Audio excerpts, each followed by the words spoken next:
النهارده فيلم اهل القمه فيلم من اهم الافلام اللي اتكلمت عن حدث مهم جدا في تاريخ مصر الحديث، وهو موضوع الانفتاح وموضوع انقلاب الهرم المجتمعي في مصر.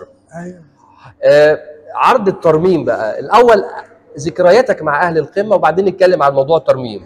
هو طبعا اهل القمه الموضوع نفسه جذاب وكان في وقته مناسب، يعني كان بيناقش قضيه مطروحه في المجتمع فعلا، فطبعا دي بتدي نوع من الجماهيريه للموضوع ده في حد ذاته.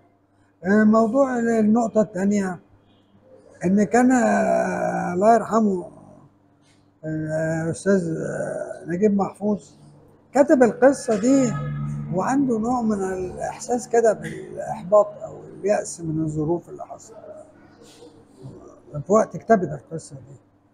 انا لما جيت اعملها، طبعا انت عارف ان كل مخرج اختياره في حد ذاته دي وجهه نظر، ان انا بختار موضوع عن موضوع، ده من ناحيه تانية ان انت لما انت بتنفعل بالموضوع ويبقى لك راي برضه، يعني ممكن طبعا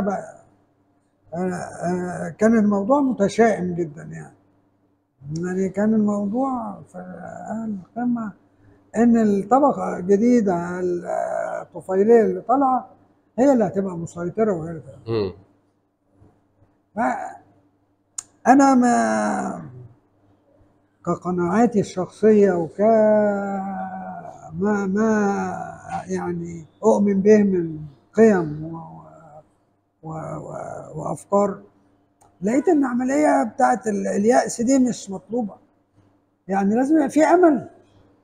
فكان في التغيير بتاع النهايه، يعني ان ما زال الضابط الشريف مستمر وماشي حتى عكس التيار، كامل ان في لسه في ناس كويسه ولو ننسى ممكن يحصل تغيير.